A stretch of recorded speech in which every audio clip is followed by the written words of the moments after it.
Guess what? We have another call. Welcome to the wonderful world of CSI. I'm still helping Grissom with the caseloads, and I need you to head out to the computer game trade show at the Spheres Convention Center. We have another possible homicide. Nick Stokes will be your partner. You like Nick. Everybody does. But behind that easygoing, low-key charm of his, you'll find one of the best crime scene investigators anywhere.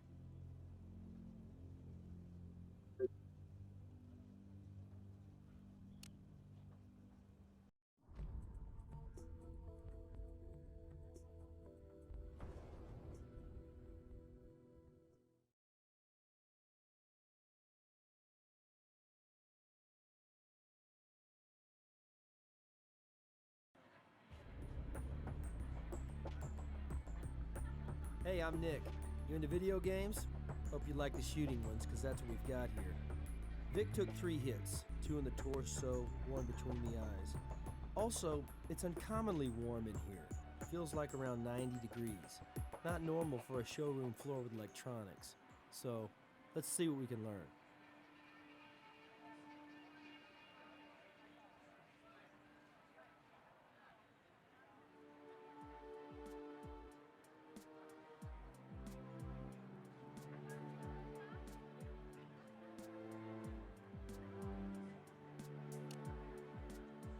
I have no idea. All I can say is Stan was like this when I found him. All shot up, bloody, horrible. Know him? Yeah, he's my boss. Was my boss. That's Stan Everston, the executive producer of our company, LZP. We're a gaming company, as you probably figured out. This is a demo room for the trade show attendees. We're showing our new game, Gut Wrench 3. Marketing director is the title. But the truth is, I'm kind of a jack of all trades. I put it all together, from packaging input to rolling this out to retailers and the public. You wear a lot of hats in the gaming industry. Well, last night, we set the booth up together. Or anyway, until I got burned out and was past the point of productivity. I bailed around 10:30. I should have gone back to my hotel and into the jacuzzi and then bed. But hey, one of the perks of doing a trade show in Vegas is Vegas, right? Lots of big parties hosted by the game companies. By the time I got back to the hotel, oh god, it must have been way after midnight. Maybe, let me think, 2:15? Sure, Andy Penmore, the lead programmer. Well, the video game industry is inherently unusual, so that's a tougher one than it sounds. The ego, the testosterone in this little demo chamber. Could have sliced it and sold it for bacon. Stan didn't like to argue with Andy. Andy's too smart, got a wit and edge that'll cut you. Which is why Stan takes it out on me, usually. I mean, took it out on me. Maybe in the room he and Stan are sharing? They were sharing. Damn, this is gonna be hard to get used to. Stan is, like, really gone, isn't he?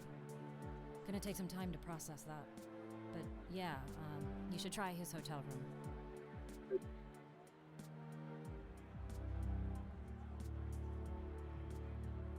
We're here to showcase Gut Wrench 3. You come to these trade shows hoping to generate some major buzz in the gaming press. A game is a product. Like a candy bar you want to convince customers to take a bite out of. Actually, it's more than that. You want them to crave that candy, right? So we're showing retailers what we've come up with in a setting where they can get lost in the game. I spent 6 months on the pre-hype, and with a top-selling, established game franchise, hey, the next Gut Wrench is the most anticipated title in years.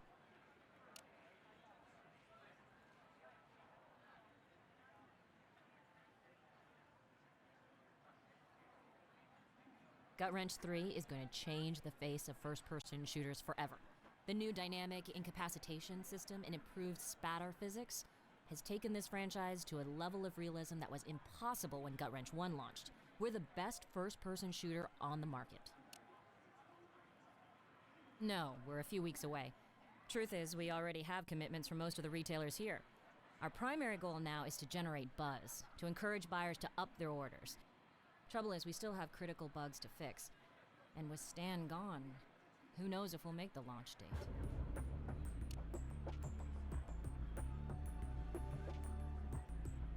I have no idea. It's not supposed to be this hot. Maybe somebody played with our AC setting.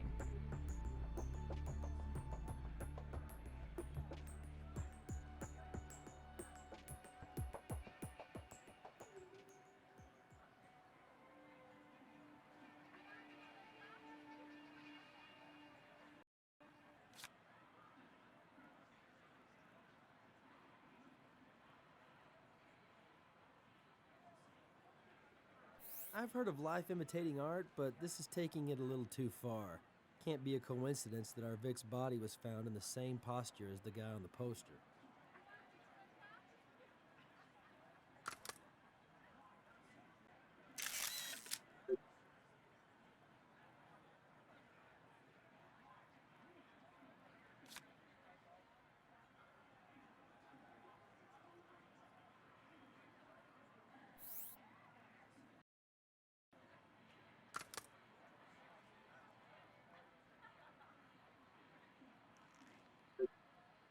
Yep, the ID confirms this is Stan Everston.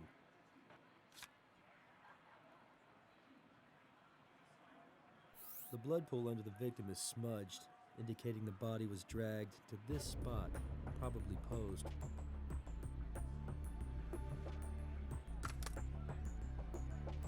Not the right tool for this.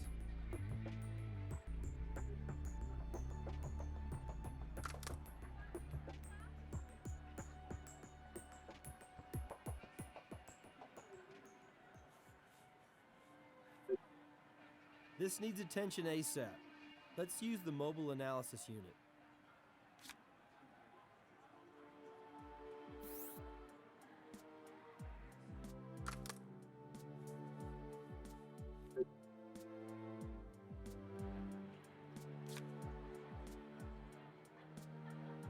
M4 assault rifle. You can do a lot of killing with this baby, but unless you're well trained with it, it's not exactly a good close-range defensive weapon.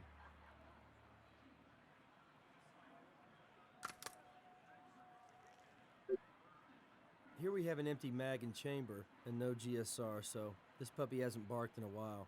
Also, its barrel has been modified. It couldn't fire real bullets if it wanted to.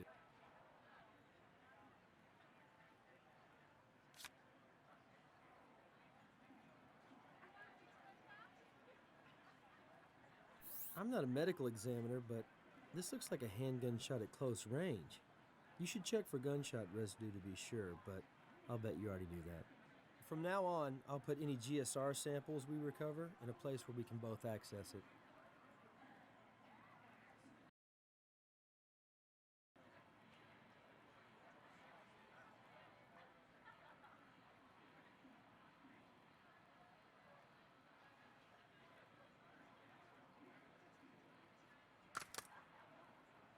Not the right tool for this.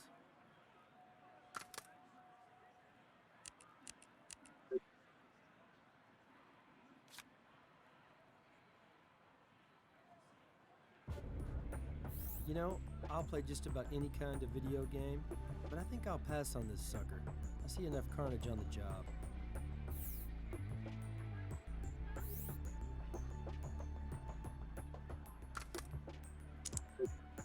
Hey, you got gamer's eyes yourself.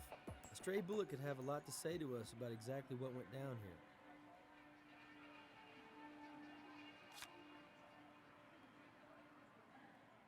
With high-end speakers like this, if the audio is cranked, a gunshot could easily be covered up.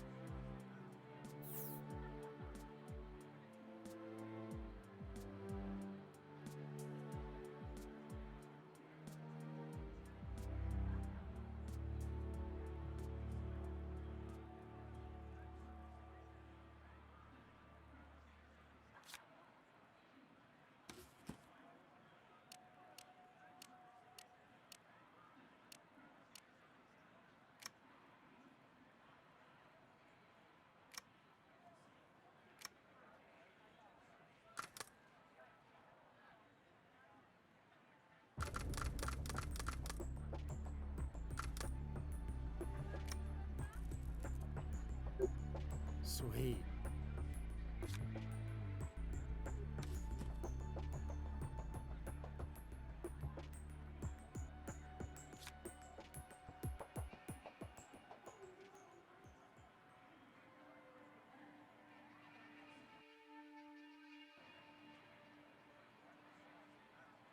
Funky characters.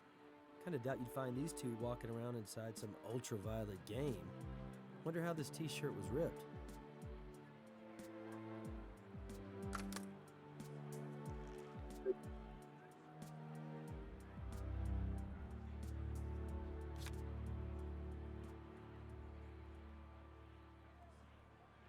Looks like a display case for weapons.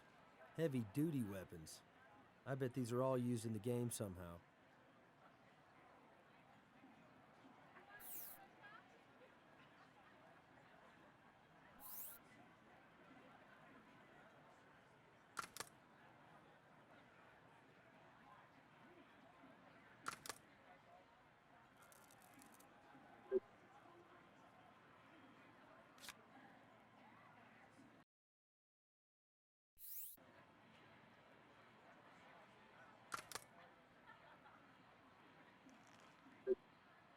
.45 automatic. This could be our murder weapon. Someone could have shot our Vic, then placed the gun back in the display.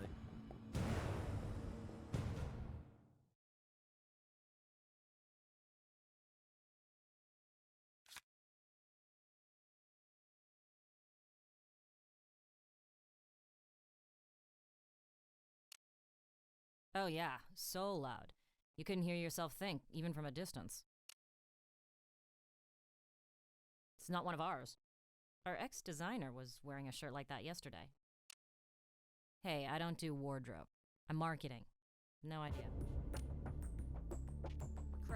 Craig Landers. Used to work with us. Brilliant guy.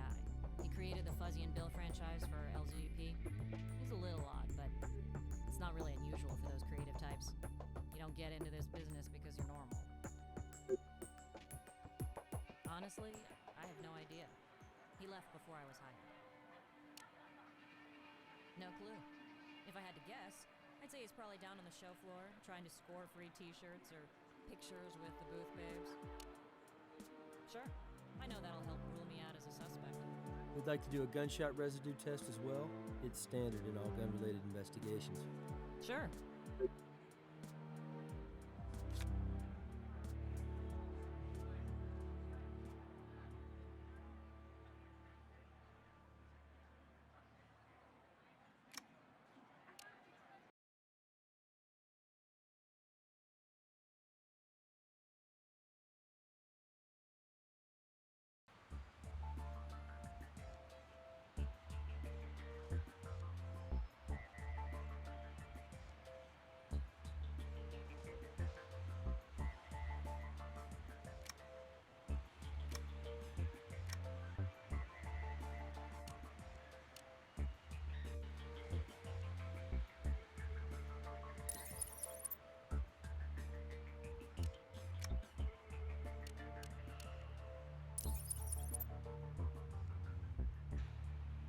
Hello.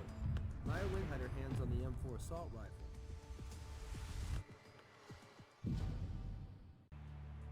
GSR from the Vic matches the residue on Maya's hands.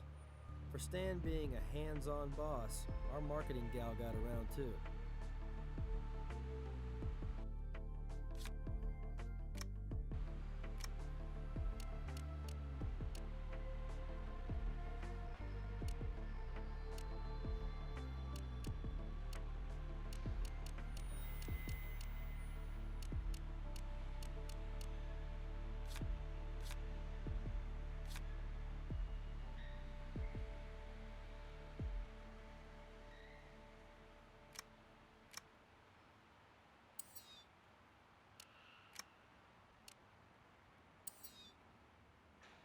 Blood on the floor is Everston's, suggesting he was shot inside that demo room.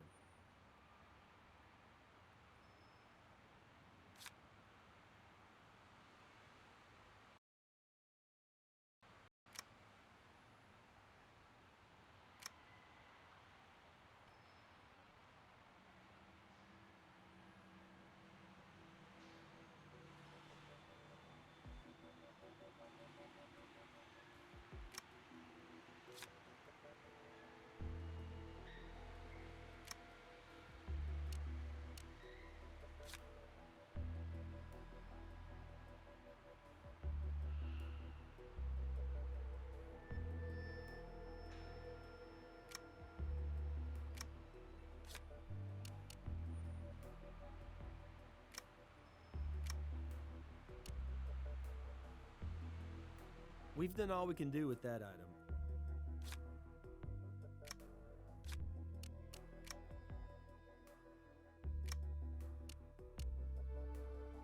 That'll go on the assembly table.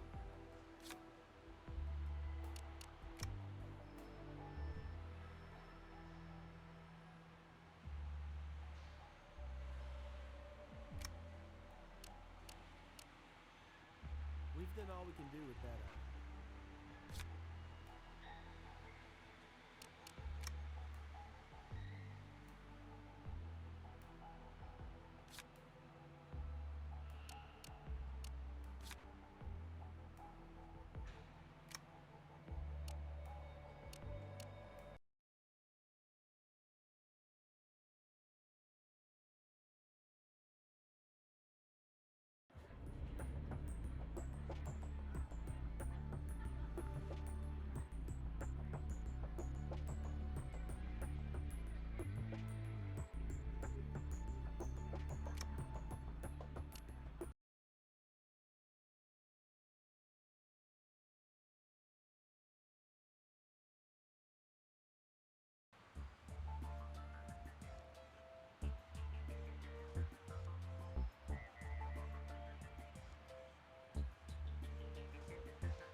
You don't quite have a match there.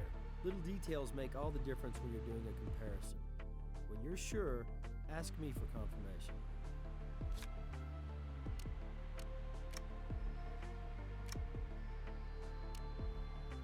We've done all we can do with that item.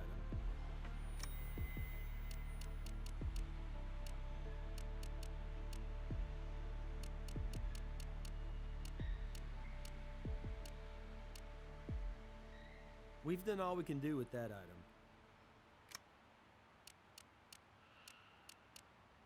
Let's run this evidence by brass.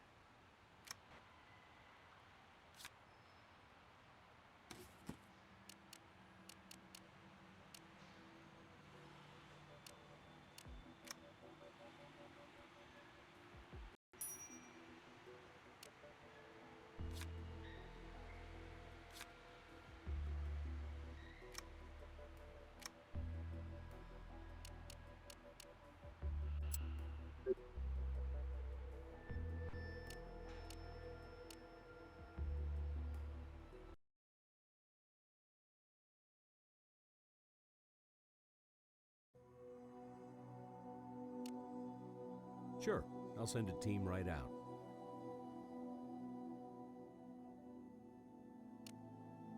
I would put it between 1 and 2:30 a.m. Normally a body cools at 1 to 1.5 degrees Fahrenheit per hour, but the officer at the scene reported the air conditioning was off all night, which throws off the standard computations.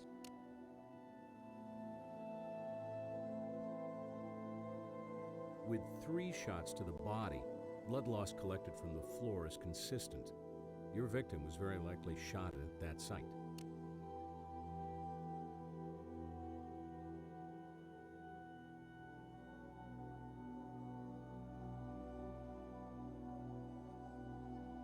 Glancing at the body, I figured the shots to the chest were probably fatal.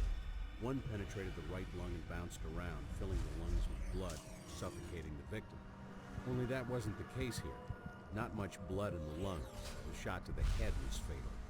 Once it entered, the brain shut down and immediately stopped all bodily functions. Note the scattered nature of the gunpowder specks surrounding the entry wound. Some burned, some not, indicating the shot to the forehead was fired 12 to 16 inches away. Here are the rounds from the chest cavity. They're 22 LR cartridges based on the 2.5 gram average weight.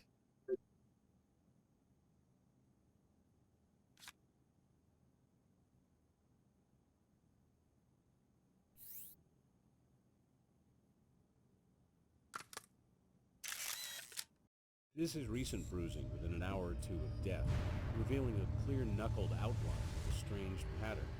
A ring, perhaps.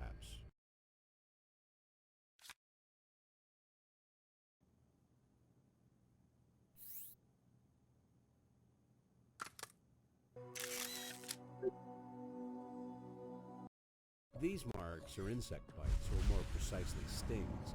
The tox screen isn't back, but these could be the work of a wasp. He was lucky to avoid infection, if indeed any murder victim can be called lucky. With fresh clotting like this, the man got stung within the last 48 hours.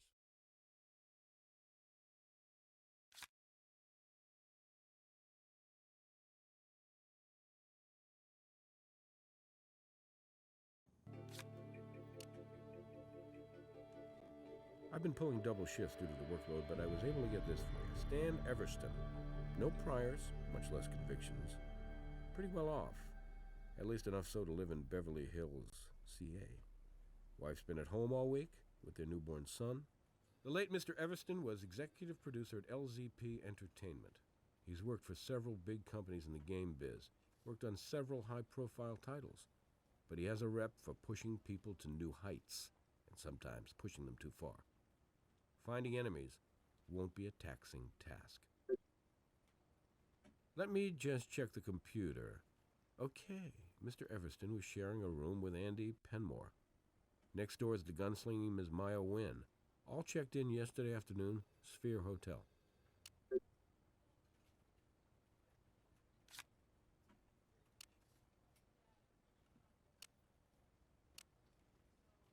We have a very angry lady who likes to hold guns. And she also has GSR in her hands that matches the GSR on the Vic. Yeah, let's bring her in for questioning.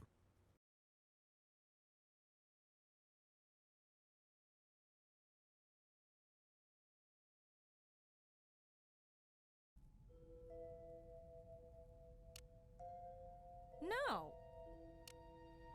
I'm the one who rented the thing. Why wouldn't my prints be on them? We were at a firing range and, keep this to yourself, but I overslept after partying last night and skipped my shower.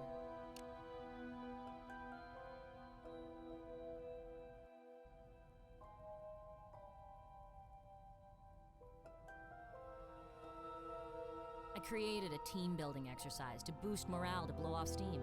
It was also part of our marketing position, how we put realism into the game. It was a photo op. We had our pictures taken while firing guns for sending out to the media. It was our core team, me, Stan, and Andy, plus Craig. Stan invited him too, at Andy's insistence. I guess it was old loyalty to a founding member.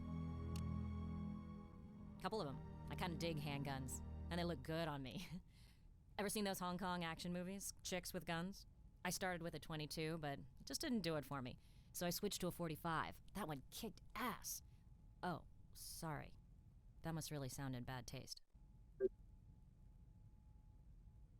The rest of the weapons are still waiting to be picked up at the gun club. I brought the M4 assault rifle over early to ensure it would fit in the display. The realism of our game stems from the fact that every in-game gun is modeled after the real deal, and we had them here at the booth to make that point. This industry is heavily male-oriented, including the retailers, and everybody knows boys like toys.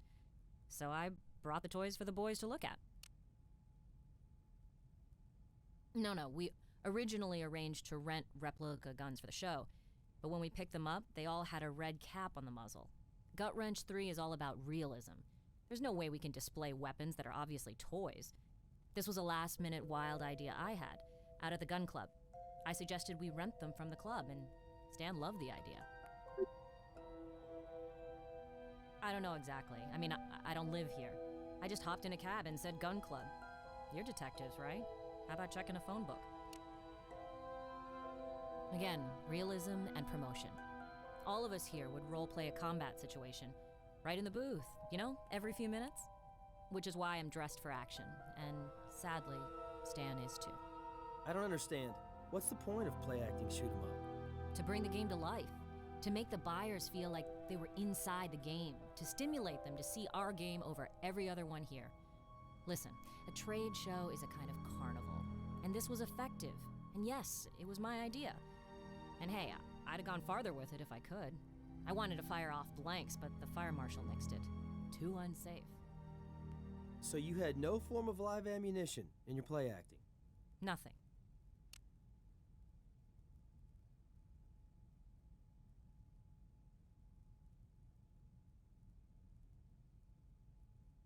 Yeah, he was. Not for real, of course. But his role was to take the hit, yes, and I was the shooter. We rehearsed it a couple times right before I left last night. I just point the empty gun at him, timing it to the demo, and mime to the game's sound effects.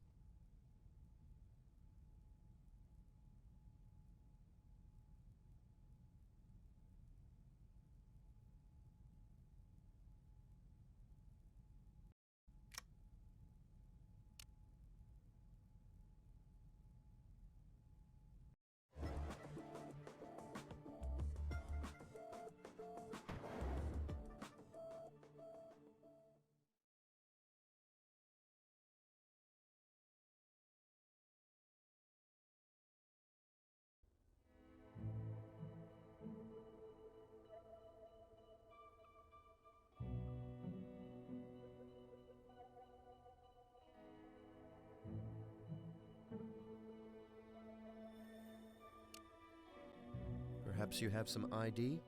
We're with the Las Vegas Crime Lab. We have a few questions. Yes, I'm Andy Penmore. Is this about Stan? He never came home last night, but then this is Las Vegas. I'm afraid Mr. Everston is dead. Is this some kind of weird joke? Craig behind this maybe? Or Maya? More of her off-the-wall publicity? I've been up all night slaving over some final tweaks Stan wants, and I'm in no mood for practical jokes. No joke? He's dead. Murdered. In your demo booth. No. He was shot 3 times, Mr. Penmore. That's why we're here. Oh my god. This is real. Really.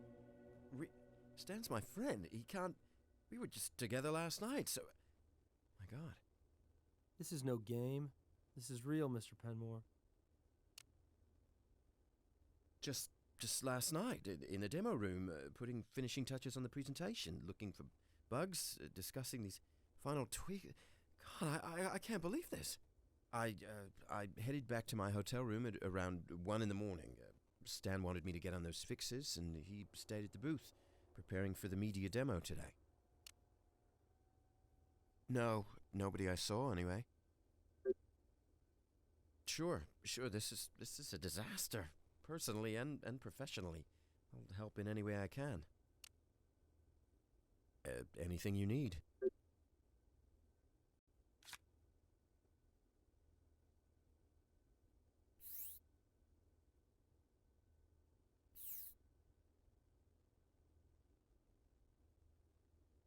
Hey, a scorpion. Maybe we ought to call Gris in. Oh, I keep forgetting you're new. Grissom gets excited about bugs. Only, I don't know if you'd call this a bug exactly.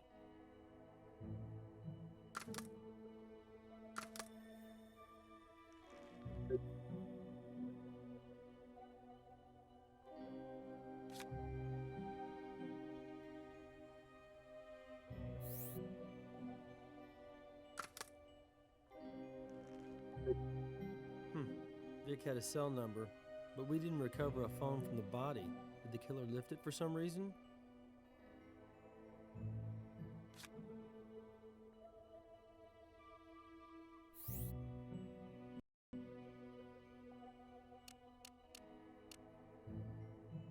Hey, that's Fuzzy and Bill from that t-shirt we found. Looks like they've also been killed. Their video game got the axe. Looks like a number of hardcore fans were pretty teed off.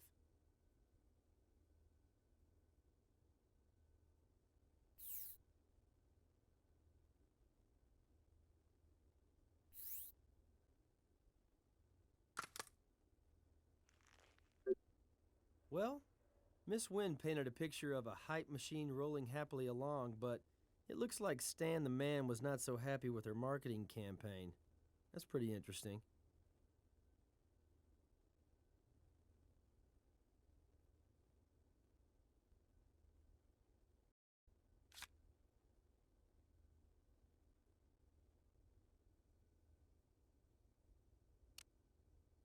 Sure, of course. At a big show like this, he'd be dead without it. Oh, sorry. Poor choice of words. Let me think. Yeah, he had it, because he text messaged me right after I got back to the room. Asked me to order a Cobb salad from room service and have it waiting for him. Thing's still sitting here, wilting. Just that I saw Maya wad it up and throw it at Stan yesterday, right after we checked in. She was pissed. Actually, the surprise would have been for her not to be. You see, she and Stan, they've been at each other's throats for 3 weeks. It's been getting nastier and nastier as we got closer and closer to this show. They did not see eye to eye on the market strategy at all. Stan's.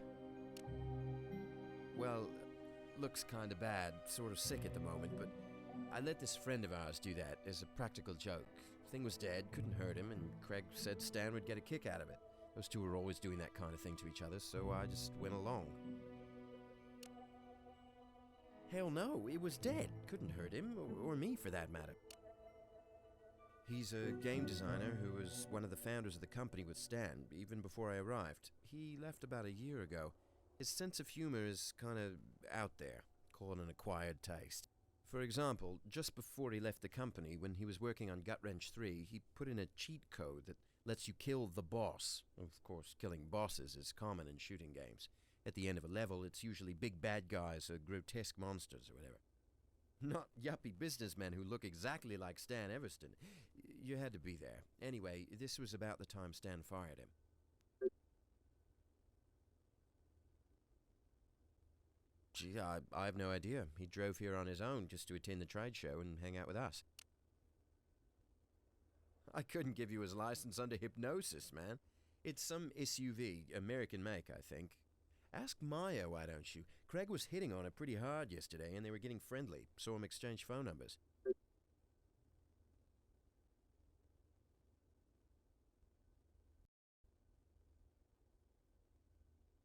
Yeah, it is. May we collect it as evidence?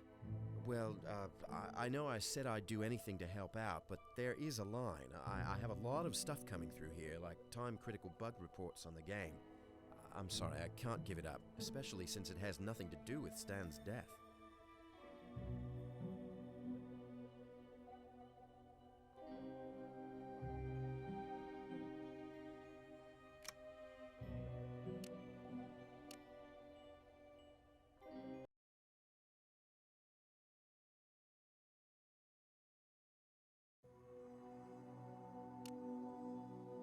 Could be either. Obviously, a .22 rifle or pistol uses the same ammunition. Two very different angles of entry. Two straight on, relatively, in the chest, but the forehead shot indicates an upward angle. Since you found the bullet in the wall slightly above the victim's chest, this tells us our Vic had fallen before the fatal headshot was dispatched. Well, the tox screen is in. While there was no venom detectable in the bloodstream, a high number of antibodies were present, confirming the sting happened within 48 hours. Could be a yellow jacket, could be a scorpion. Well, most of them are non-lethal, to adults at least. Worst case, the sting could have caused anaphylactic shock, like a bee or wasp sting. A severe reaction can cause death, but not in this case.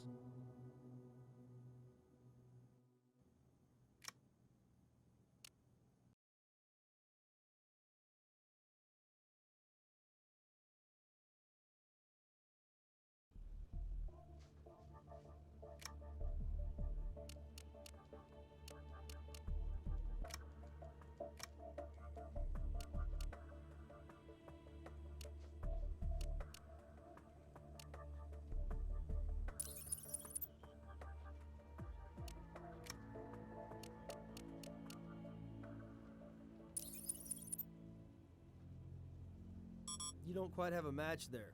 Little details make all the difference when you're doing a comparison. When you're sure, ask me for confirmation.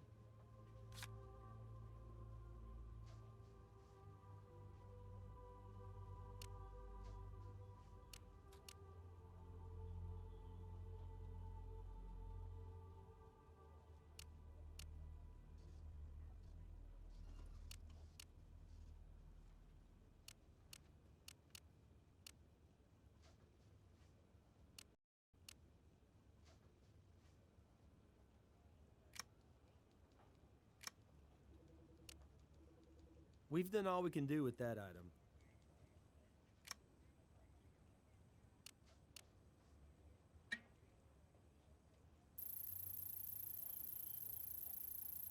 Looks like our Vic was busy making friends right up to the end.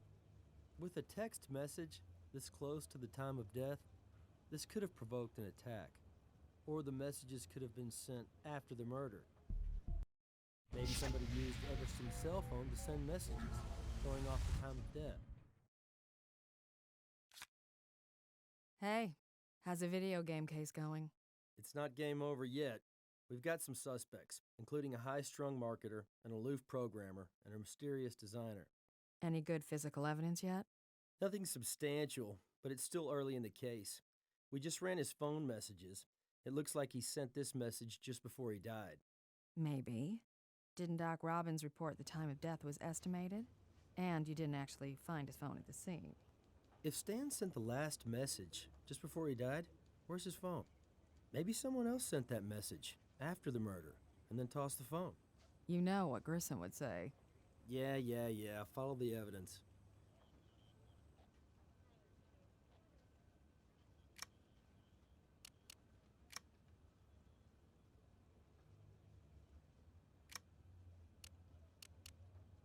We've done all we can do with that item.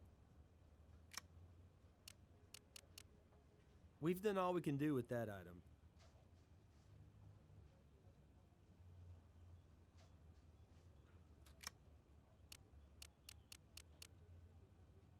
We've done all we can do with that item.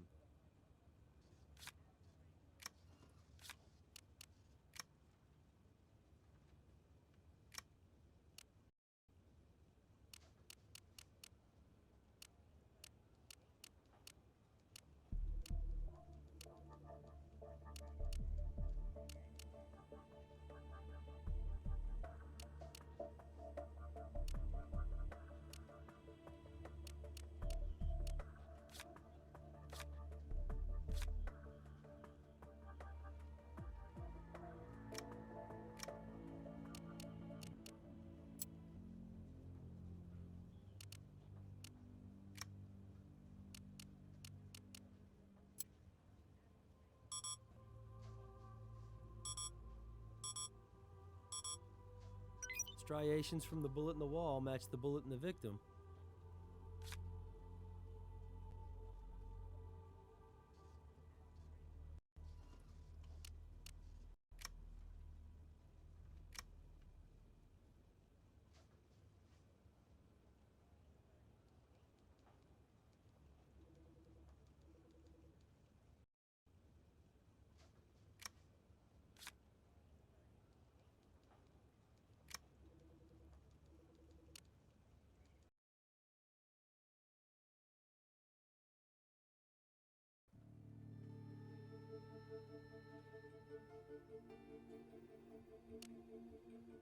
No problem.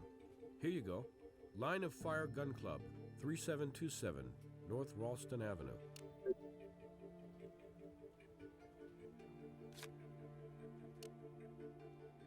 Yeah, I had the phone company track it to a general area using the GPS. It just arrived.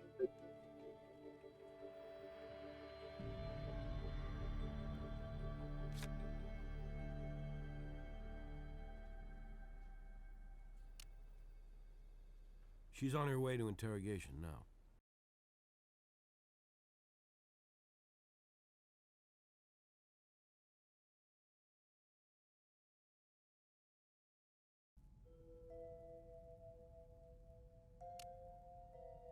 Look, when you get hired for a job, it's because you got the right credentials, right? I've got a master's in marketing, but Stan thinks he knows how to do my job better because he's a guy. These last 2 weeks, man, they've been brutal. What do you mean? The company's come under a lot of critical fire lately, over the same old blah blah, excessive violence, lack of morality. I tried to tell him that negative publicity was a good thing, but he told me I just didn't get it. I'm a woman in a man's world, you know? If a girl doesn't play hardball, she gets rolled over. I worked too hard to have some chauvinist like Stan keep me from reaching my goals. I mean, I'm sorry he's dead. He was talented. This wasn't anything you'd kill anybody over. A professional disagreement that got a little ugly, is all. Hardly at all. I just met him yesterday evening at that gun club. Apparently, he helped LZP get off the ground, and of course, I knew about his game getting killed. Andy says you were acting very friendly. Mind telling us what that was about?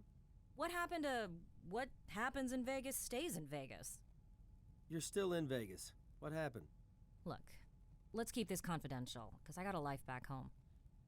Have you ever met somebody at a party or something and clicked and wound up in the backseat of a car? I found Craig a little bit cute last night, and I was half drunk. When did you leave his car? I left Craig around 1:30 or so, in the AM. Garage underneath the Sphere Convention Center. Only Craig isn't staying at the Sphere. Isn't staying anywhere, really. He's between gigs and on a tight budget. A new GMC Envoy. I even know his license plate because it was personalized after the characters in his game, Fuzzy and Bill. FZYBIL, I think.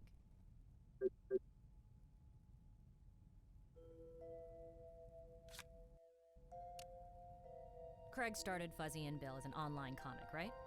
And then spun off into an indie comic book, popular but a cult thing. So when the game was announced, it was like, I don't know, the second coming or something to those comic nerds. So of course they went postal when the game was scrapped. How postal did they go? They're hardcore fans of the comic, and a vocal minority that stirs up all kinds of online trouble.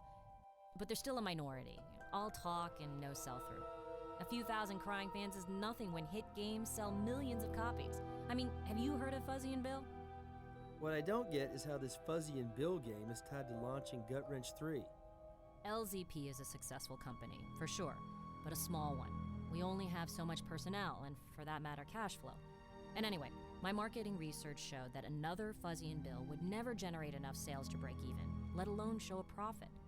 But Gut Wrench 3, on the other hand, builds on two enormously successful games and is what the mass public wants commercially. We'll achieve total market penetration with Gut Wrench 3. It's a no-brainer. I'm a professional, but I'm human, okay? He was unprofessional and would not let the hell up, so I snapped back. That's one of those bad things about text messaging, you know? You wind up writing things you'd never say.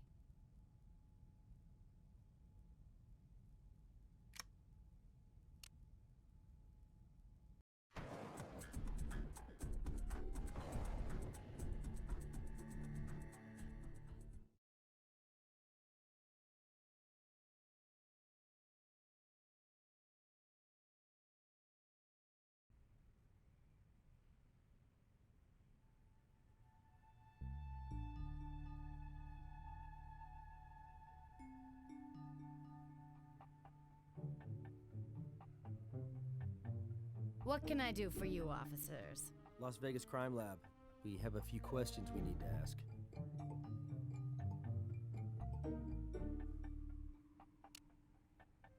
Our claim to fame are the public firing lanes we offer, 50 feet long. Patrons can rent weapons from us or bring their own. We offer guns for purchase as well, and our members get lower prices, lower rates on our services. We're responsible operation officers. We're all about gun safety here, offer classes for the whole family. But we also offer a tactical training course to police and military personnel. I'm sure some of your colleagues have utilized our services. For example, our changeable walkthrough course with simulated real-world environments. The only group we had was from a video game company. A small group, just 4, but they charged it on a company card. Actually, yes. You see, people usually come out for one of 2 reasons. To have a good time, or to do some serious training. These 4, well, if I'd had known what kind of mood they were in, I don't know if I'd done business with them. They were at each other, really nasty insults, arguments, 2 in particular. Which couple was, arguing? A young Asian woman and an older guy. Handsome, I'd say. They were in a huge fight. I mean, over the top to where I thought they might come to violence, which is not good in this environment. I came out and told them to get their act together, or they'd be out on the sidewalk where they could fight without guns in their hands.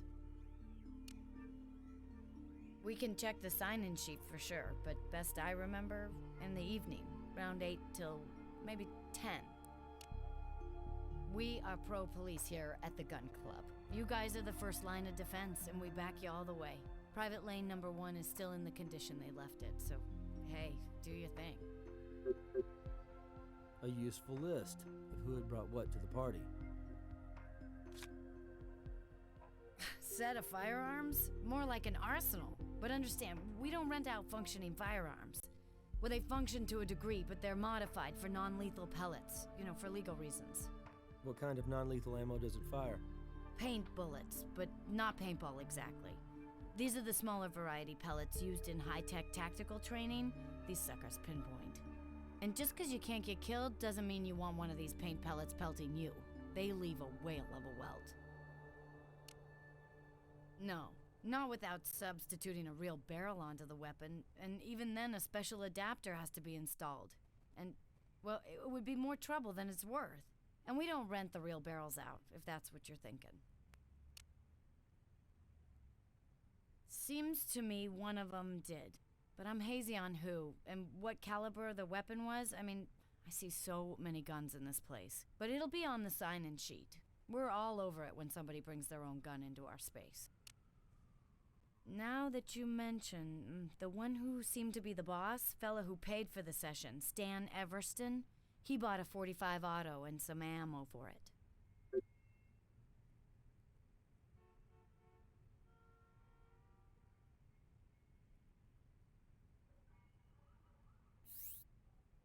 Looks like this area is clean.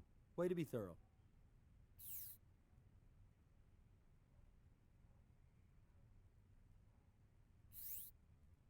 Looks like this area is clean. Way to be thorough.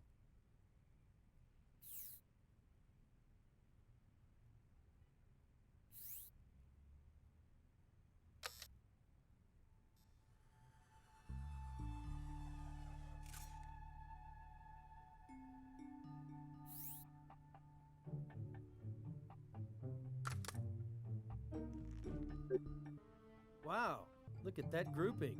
That kind of shooting takes considerable practice.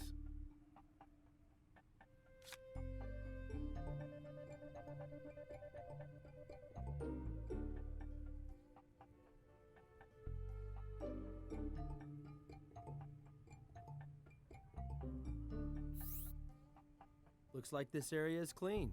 Way to be thorough. I can't think of anything else for you.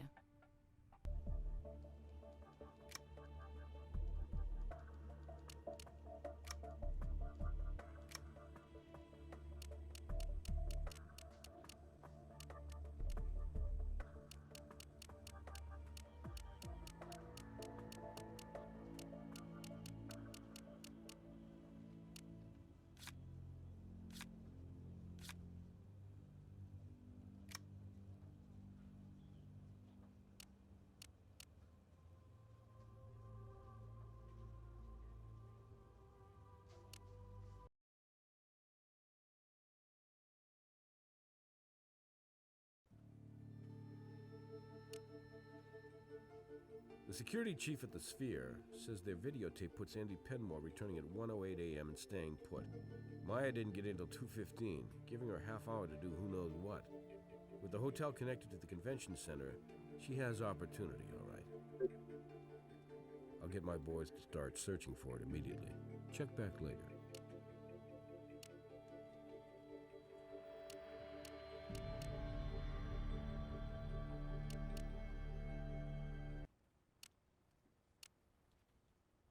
She's on her way to interrogation now.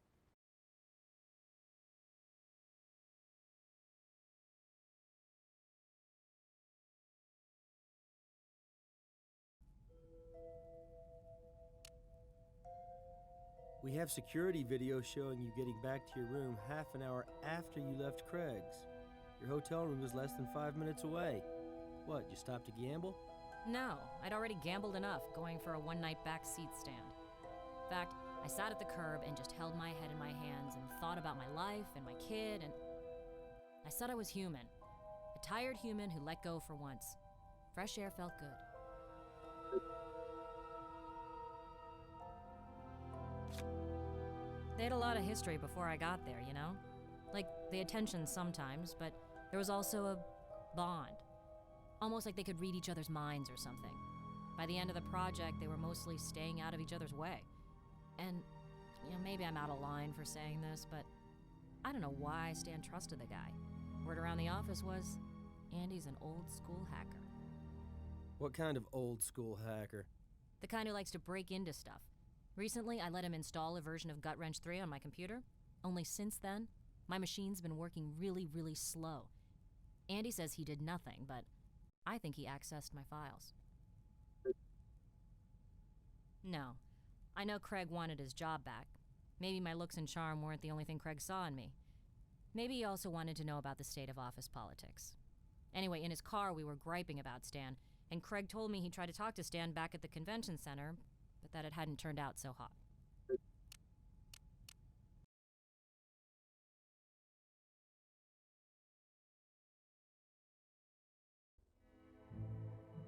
I've divulged everything I can think of.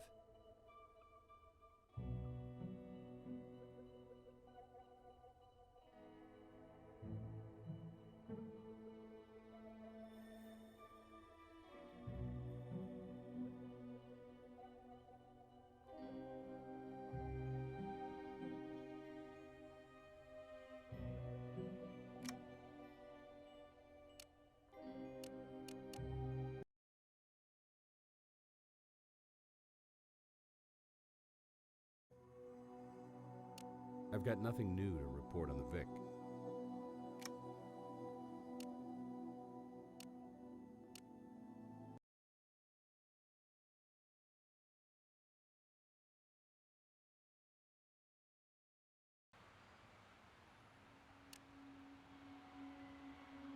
Where didn't I argue with Stan? We fought like brothers, I told you that. Why? Did that creep Andy say... Look, it's no big deal. I don't know what Penmore's problem is anyway. Hell, I'm the one on the outside. He's the one with part ownership of LZP now. He was the new brother. Replaced me in Stan's heart and company. Technically, I was fired. But let's just say I already had my desk cleared out. Why does that matter? What was the reason you were fired? The real reason or the stated one? Because, you see, officially, I wasn't a good fit with the new vision of the company. But really, it was our disagreement about the future of LZP. And my desire to have a little goddamn responsibility about who we were selling our products to. The pisser is, and I get so steamed just thinking about it. I trusted him when we set things up. So he wound up owning my intellectual property. And I'm left at square one. I created the original Fuzzy and Bill online comic years ago, way before LZP. Then I sold Stan the full commercial rights for $1, on the understanding that he would make it into a game with me in for a big share as an employee of LZP. We published, the game didn't sell big, but it had a following. Stan decided to bury Fuzzy and Bill, not just the video game, all other merchandising too, just to put me in my place. There the property sits, still at LZP, and here I sit, out of work and no way to make a nickel on my own creation.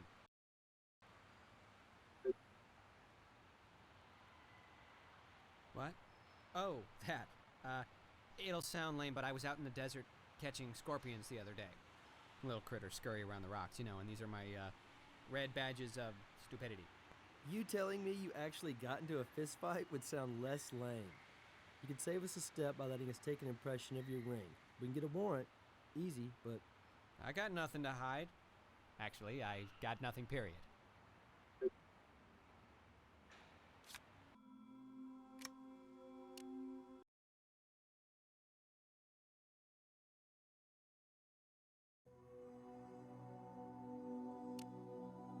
The bruising patterns match up to these markings.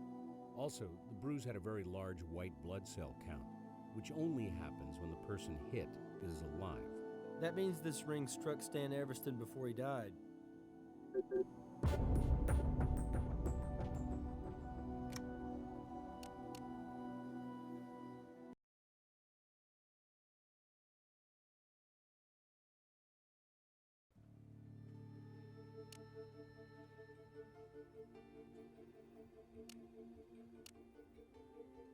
Sure. Let's bring in the guy whose ring matches our Vic's chest.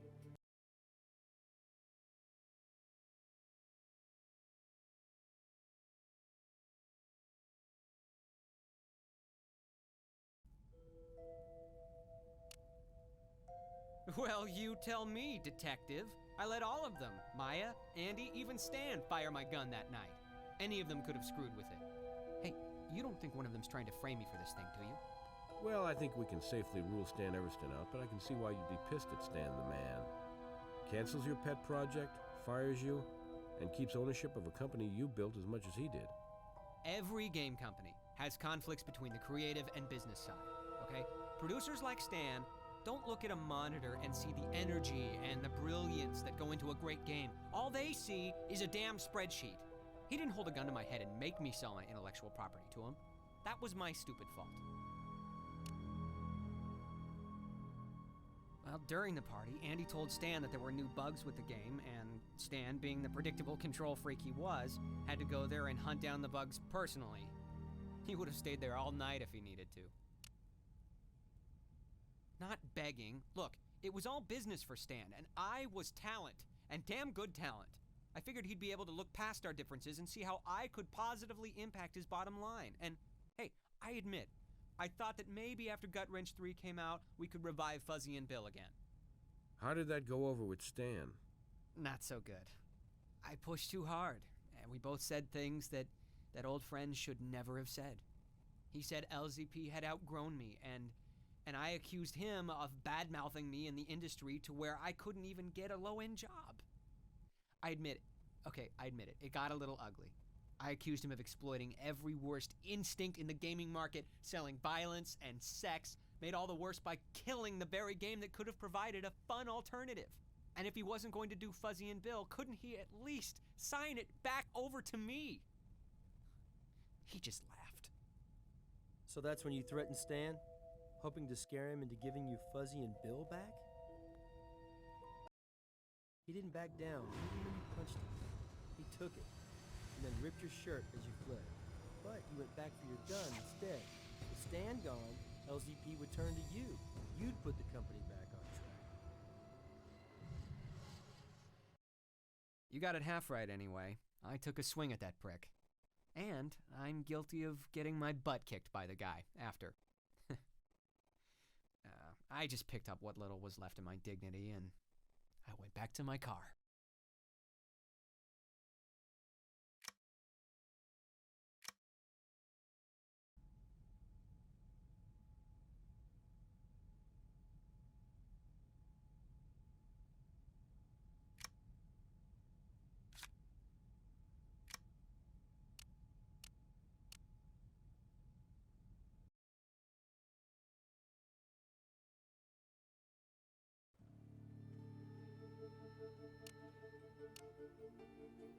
She's on her way to interrogation now.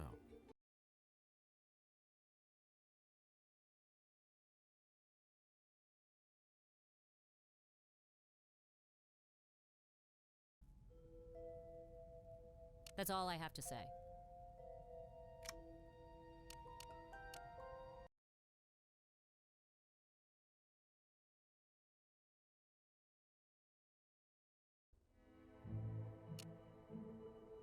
Actually, no, but I should be soon. Stan promised me a piece of the corporate pie because of my stellar work on Gut Wrench 3. It's not supposed to happen till the game's complete and on the shelves. And that'll be delayed because of this tragedy. We didn't have anything in writing, but there were witnesses to our oral contract. But I'm not the only one who was promised a payday. Let me give you a different file, one that I think you'll be more interested in. It's on my PDA.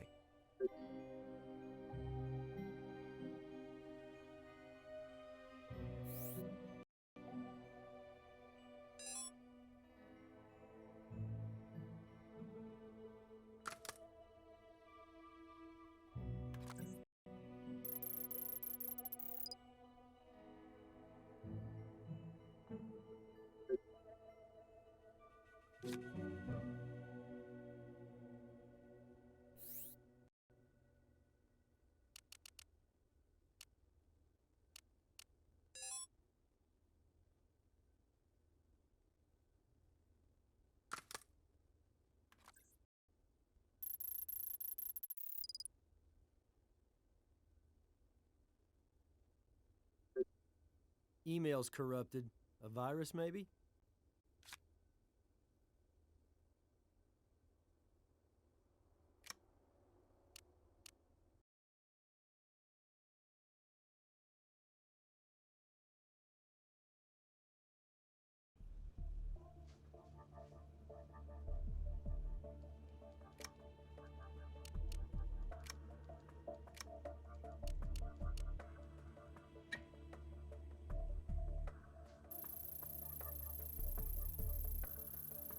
I would have encrypted this little number myself if I was standing up to a boss like that. I've printed this love letter out for you.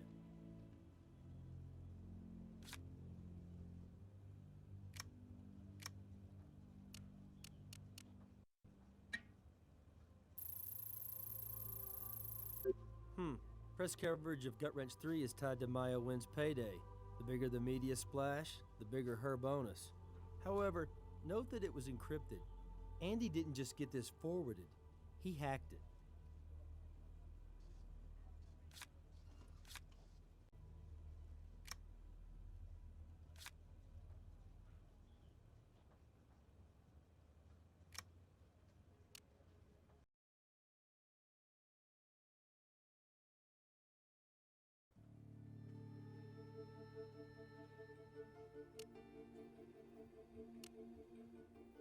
She's on her way to interrogation now.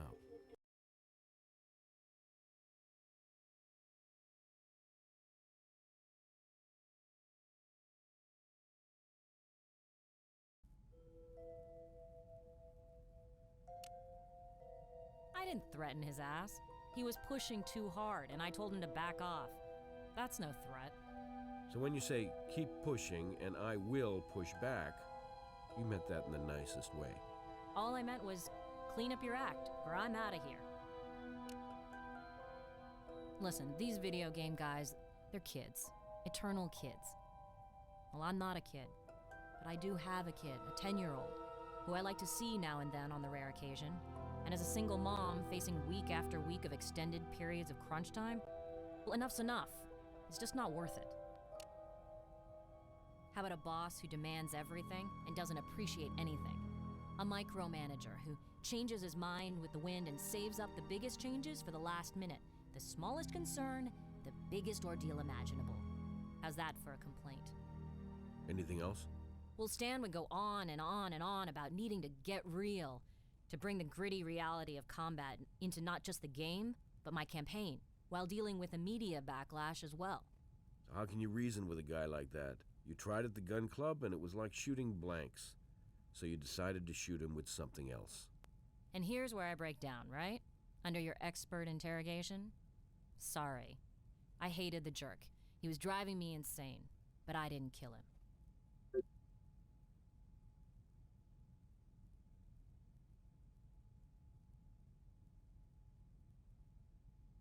From day one. It was part of the job offer that convinced me to sign up with LZP. I had offers from 2 other companies. Both bigger, you know. But this was a real opportunity to make my mark. And a box of money. Why would a marketing person rate bigger money than the creative side? Marketing is king in the entertainment world. And the game industry is an increasingly bigger part of that world, with marketing campaigns that run to the millions. More sometimes than goes into the game themselves. A great game that sits on a shelf is a flop. A weak game that flies off the shelves is a win. And we're looking at a crime scene that seems designed by a marketing whiz, aimed at generating a lot of press. Vic posed like the body on the game's poster. It's genius, really. And here you are with a sweetheart contract tying national press to your bonus. Nicely done, Ms. Wynn. With your expertise as a competition shooter, you know all about weapon adapters. Then you heard about Craig and Stan getting into it, so you seized the moment, killing your pain of a boss, posing him for the inevitable press coverage, placing the assault rifle just right, though leaving a nasty little print behind. Then back to your hotel room. You're right. The killer did me a favor. And I'll probably make money because of the way that crime scene was staged. But I didn't stage it, and I didn't kill Stan. But maybe I can help you. Why don't you take a look at a file I downloaded for you about Andy Penmore? It's on my flash drive. You might get somewhere with it.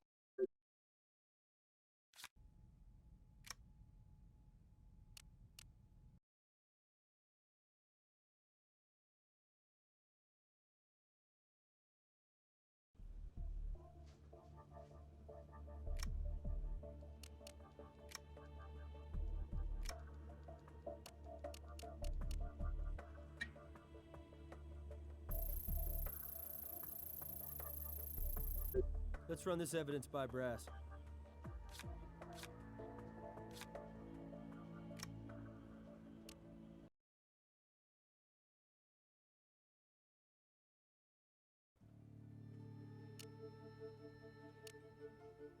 Catherine gave me the heads up on this development.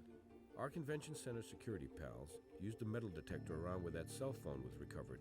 Here's your adapter. Oh, you're gonna love this. Turns out both of these items were within 30 feet of Lander's car.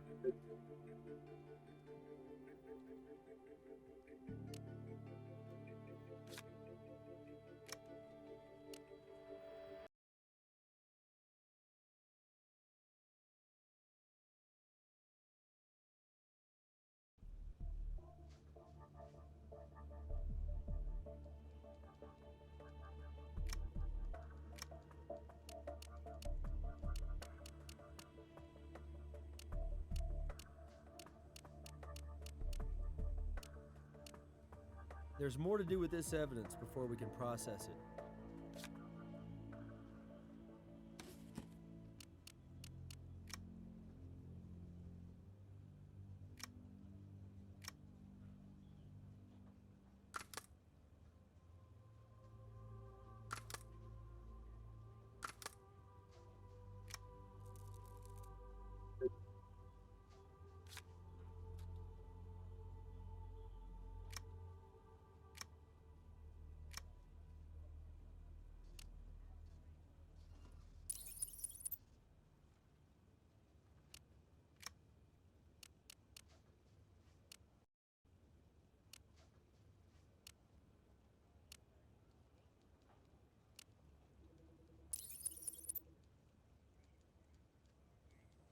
The evidence suggests that Andy Penmore had possession of Stan Everston's cell phone, and now we have Andy's fingerprint on the gun adapter, tying him to the murder weapon.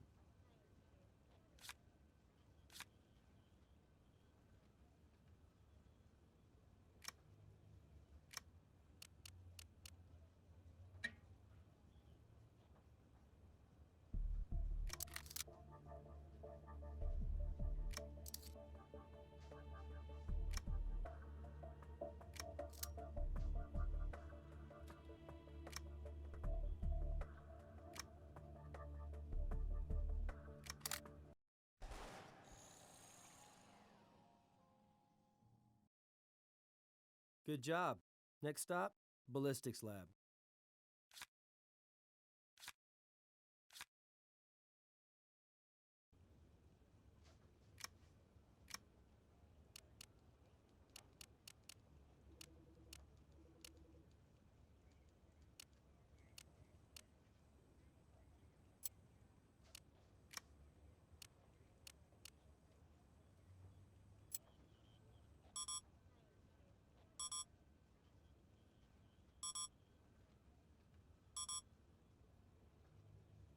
Yeah, that's our murder weapon. Back together again for this special encore performance.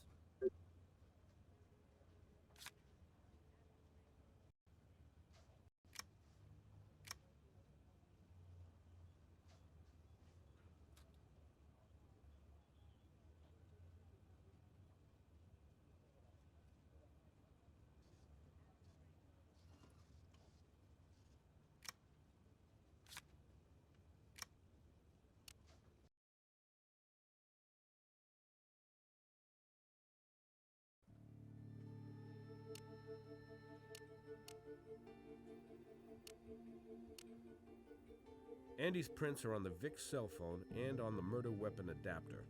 Time to stop all the games and play for real. Let's arrest this guy.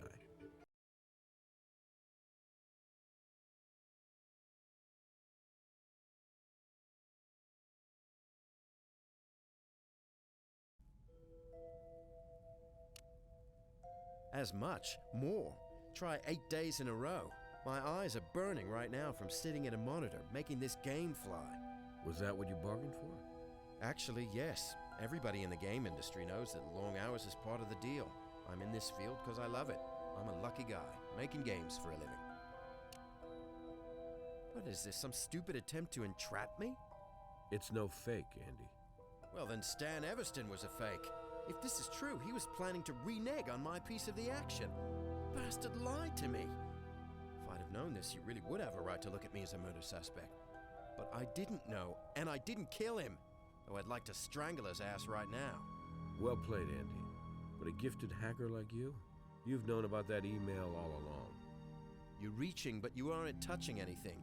Read my lips. I never saw this stupid thing before. Anyway, when Stan was killed, my stake in the company hadn't kicked in yet. What would I have gained killing that liar?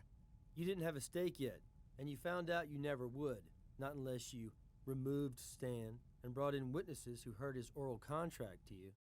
Andy, we found the cell phone, we know about the adapter, and your prints are on it.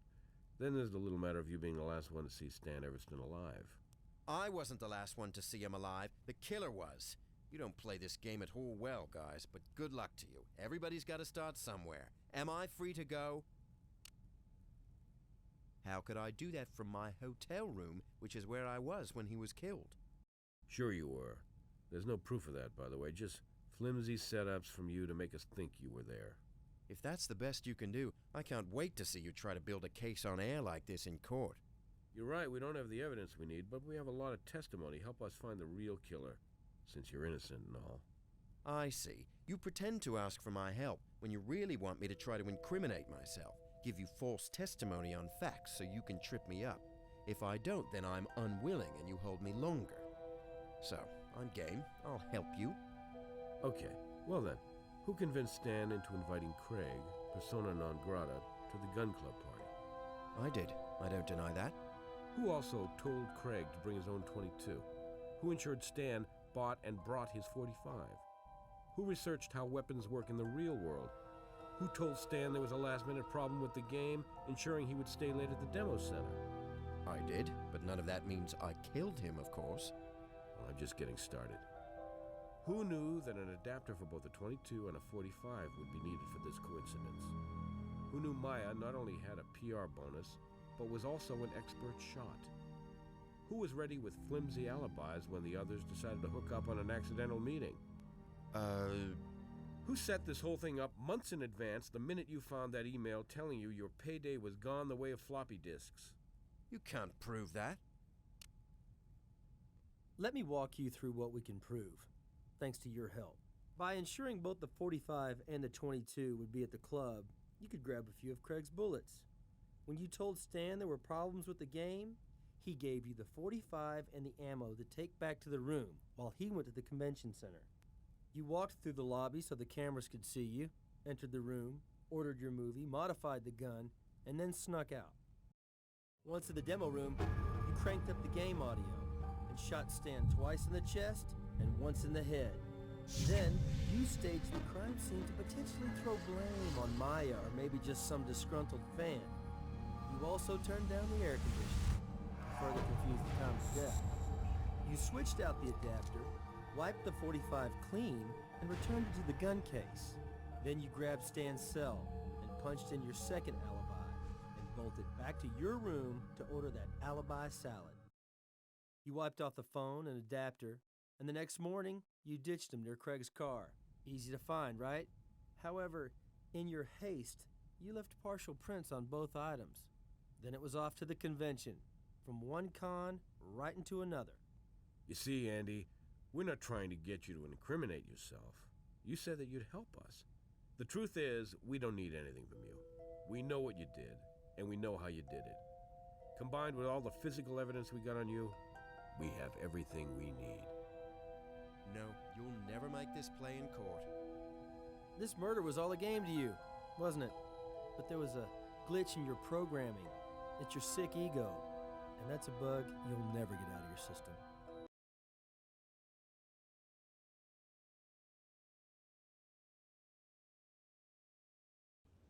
That was an interesting case. It's funny.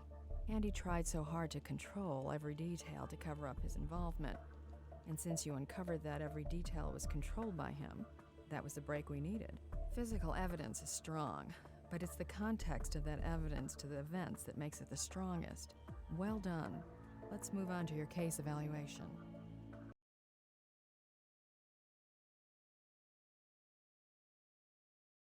You investigated every possible angle on this case. Doesn't happen often, but I'm very impressed.